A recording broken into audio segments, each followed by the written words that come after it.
மேஷராசி அன்பர்கள் நிறைய பேர் வீடு கட்டுறது அப்படின்றது கட்டுவீங்க. சொந்த வீடு அமையறதுக்கான பிராப்தம் அப்படின்றது உண்டு. சுகஸ்தானத்துல குரு சுககுருவா இருக்காரு.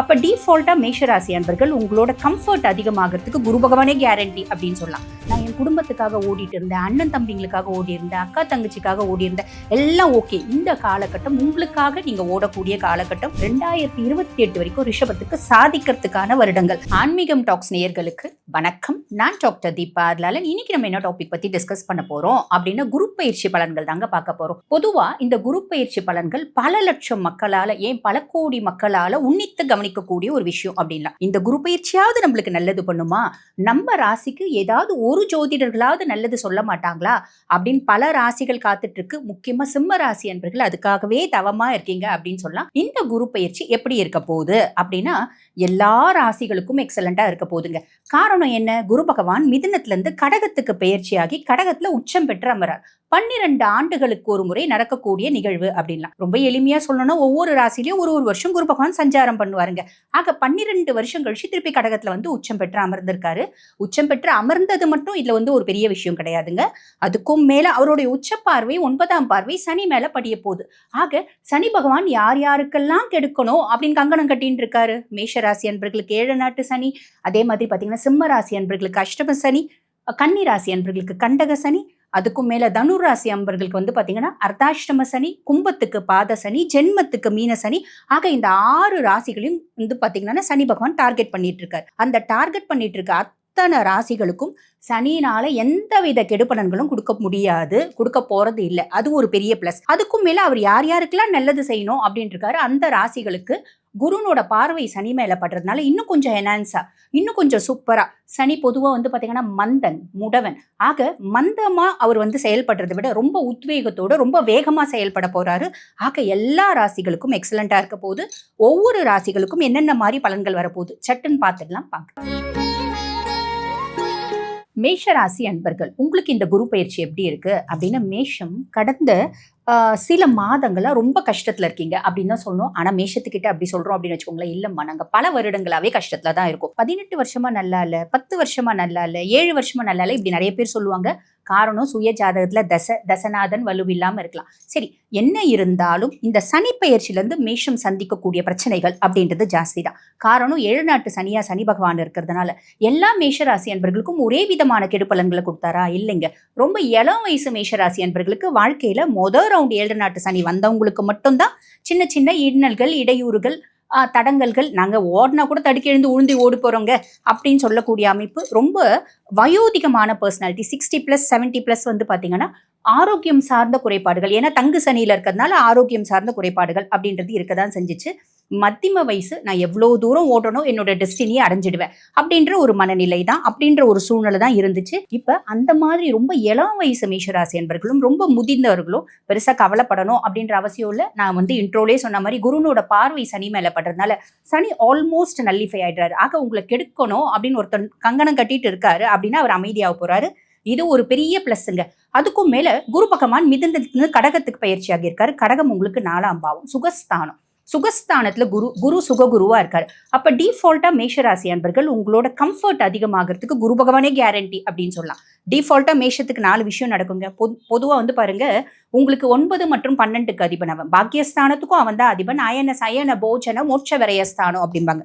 அதுக்கும் அவன் தான் அதிபன். அவன் 4ஆம் பாவத்துல வந்து அமர்றாரு. அப்படின்ற பட்சத்துல மொதல் விஷயம், மேஷராசி அன்பர்கள் நிறைய பேர் வீடு கட்டுறது அப்படின்றது கட்டுவீங்க. சொந்த வீடு அமையறதுக்கான பிராப்தம் அப்படின்றது உண்டு.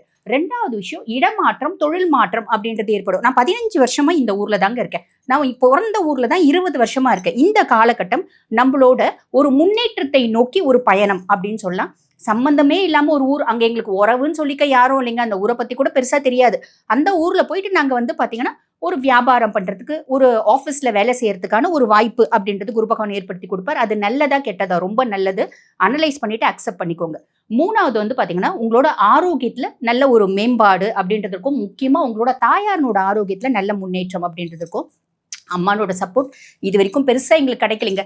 இந்த காலகட்டம் பெருசா கிடைக்கும். அம்மா எனக்கு ரொம்ப சப்போர்ட்டிவான பர்சன் தாங்க. ஆனா அம்மாக்கு ஹெல்த் இஷ்யூஸ் இருந்துச்சு. அதனால அம்மானோட சப்போர்ட் எனக்கு கிடைக்கல. அதுவே எனக்கு மனக்குறை அப்படின்னா இந்த காலகட்டம் அம்மானோட ஆரோக்கியத்துல நல்ல முன்னேற்றம் அப்படின்றது இருக்கும். கவலையே பட வேண்டாம். ஆக உங்களோட கம்ஃபர்ட் அதிகமாக போகுது. இதுல எந்த விதமான மாற்று கருத்தும் கிடையாது. அதுக்கும் மேல குருனோட பார்வை பலம் அப்படின்றது இன்னும் நிறைய செய்யதாங்க போகுது. அப்ப மேஷத்துக்கு உங்களுக்கு ஸ்தான பலம் எப்படி இருக்கு? எக்ஸலண்டா இருக்கு. Don't worry. ரிஷபராசி அன்பர்கள் உங்களுக்கு இந்த குரு பயிற்சி எப்படி இருக்கு அப்படின்னா, ரிஷபராசி அன்பர்கள் குரு பகவான் வந்து பாத்தீங்கன்னா 8 மற்றும் 11க்கு அதிபன். அஷ்டமாதிபதியும் அவன் தான், லாபாதிபதியும் அவன் தான். இவன் வந்து பாருங்க இப்ப 3ஆம் பாவத்துல போய் அமர்ந்திருக்காரு. 3ஆம் பாவத்துல போய் அமர்ந்திருக்கிறது அப்படின்றது நம்மளோட முயற்சி ஸ்தானம், நம்மளோட தைரிய ஸ்தானம், நம்மளோட இளைய சகோதர சகோதரிகளை குறிக்கக்கூடிய ஸ்தானம் அப்படின்லாம். முயற்சி ஸ்தானத்துல குரு போய் உட்கார்ந்துட்டு இருக்காருமா, ஸ்தான பலம் பெருசா இல்லையமா அப்படின்னு வருத்தப்படாதீங்க. வந்து பாருங்க குரு பகவான் உச்சம் பெற்று 3ஆம் பாவத்துல உட்கார்ந்துருக்காரு. அதுல பாசிட்டிவ் நிறைய இருக்கு. முதல்ல என்ன பாசிட்டிவ்? ரிஷபம் எப்பயுமே தேவையில்லாத ஒன்றத்தை கிளிங் பண்ணிப்பீங்க. அது வந்து பாருங்க முக்கியமா அன்பை நோக்கி, பாசத்தை நோக்கி, காதலை நோக்கி இப்படின்ற மாதிரி தான் நம்மளோட வாழ்க்கையே ஓடும். 60 வயசு ரிஷபத்துக்கு கூட சாயறதுக்கு ஒரு தோல் தேவை அப்படின்னு சொல்லலாம். அப்படிப்பட்ட ரிஷபராசி அன்பர்கள் இந்த காலகட்டத்தில் கரெக்டா ஒரு விஷயத்த நீங்க முடிவு பண்ணுவீங்க. அந்த விஷயத்துல ஸ்டிக் ஆன் பண்ணுவீங்க. ஸ்டிக் ஆன் பண்ணி அது சார்ந்த உங்களோட முயற்சிகள் அப்படின்றது இருக்கும். உங்களோட ஆக்கப்பூர்வமான சிந்தனையும் எழுத்தாற்றலும் மேம்படும் அப்படின்னு சொல்லலாம். ரிஷபத்துக்கு இன்பில்ட்டாவே அதெல்லாம் உண்டுங்க.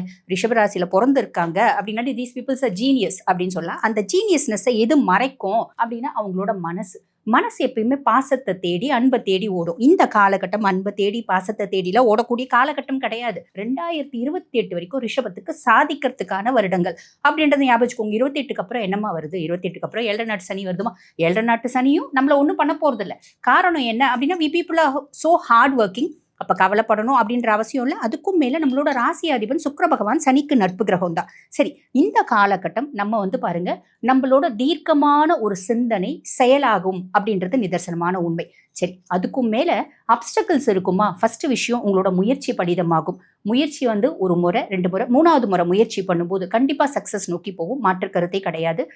தம்பி தங்கச்சிலாம் இருக்காங்க அப்படின்னா அவங்களோட சப்போர்ட் கிடைக்கும். நமக்கு வயது கம்மியான பர்சனாலிட்டிஸ் கிட்ட நம்ம ஏதோ ஒரு ஹெல்ப் கேட்கிறோம் அப்படின்னா ஒரு அனுகூலமான பலன் அப்படின்றது கிடைக்கும். இதெல்லாம் பிளஸ். மைனஸ் என்ன? நம்ம செய்யக்கூடிய விஷயத்துல எந்த முயற்சியா இருந்தாலும் அதுல அப்டக்கிள்ஸ் இருக்குமா, அந்த அப்டக்கிள்ஸை ஓவர் கம் பண்றீங்க அப்படின்னா நல்லது. அதே மாதிரி ஹிடன் சீக்ரசிஸ் இருக்கு, ஹிடன் ரிலேஷன்ஷிப்ஸ் இருக்கு, இதெல்லாம் இருக்கு அப்படின்னா அதுல கொஞ்சம் கன்சிடரேஷன் அப்படின்றது வைங்க. பெருசா பயப்படணும் அப்படின்ற அவசியம் இல்லை.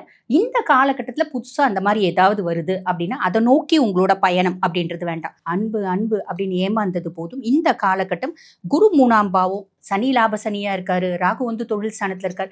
இது எல்லாமே நம்மளுக்கு எந்த உணர்த்துது அப்படின்னா நம்ம முன்னேற்ற பாதையை நோக்கி போகணும். இது நம்ம சாதிக்கிறதுக்கான வருடம் அப்படின்றத நம்மளுக்கு காமிக்குது. ஆரோக்கியத்துல மட்டும் கொஞ்சம் கவனம் அப்படின்றத வச்சுக்கோங்க. இவ்வளோ நாள் வரைக்கும் நான் என் குடும்பத்துக்காக ஓடிட்டு இருந்தேன், அண்ணன் தம்பிங்களுக்காக ஓடி இருந்தேன், அக்கா தங்கச்சிக்காக ஓடி இருந்தேன், எல்லாம் ஓகே. இந்த காலகட்டம் உங்களுக்காக நீங்க ஓடக்கூடிய காலகட்டம். உங்களுடைய நாலேஜ் வந்து பாருங்க இன்டெப்தா இன்பில்ட்டாவே நிறைய டெவலப் ஆகும். அதை வச்சு சாதிக்கணும் அப்படின்னு முடிவு பண்றீங்க அப்படின்னு எக்ஸாக்டான காலகட்டமா. இப்ப நான் உங்களுக்கு சொன்ன பலன்கள் வந்து பாத்தீங்கன்னா பொதுவான குரு பயிற்சி பலன். இந்த பதிவை பார்த்துட்டு இருக்கோங்க அம்மா, எங்களோட சுய ஜாதகத்துல நீங்க சொன்ன அத்துணையும் நடக்குமா அப்படின்னா, சுய ஜாதகத்துல தசை என்ன தசை நடக்குது அப்படின்னு பாருங்க. தசநாதன் என்ன பாவத்துல இருக்கா, வீடு கொடுத்தவன், நட்சத்திர சார வாங்கினவன், இப்படி பல விதத்தில் நம்ம கால்குலேட் பண்ணோம். சுபனோட பார்வை இருக்கா, இல்லை பாபரோட பார்வை இருக்கா, இல்லை கன்ஜங்ஷனில் இருக்காரா, இதெல்லாம் அனலைஸ் பண்ண தெரியும் அப்படின்னா அனலைஸ் பண்ணிவிட்டு தசநாதன் எக்ஸலண்ட்டாக இருக்கா அப்படின்னா 100க்கு 100% நாங்கள் சொன்னது நடக்குங்க.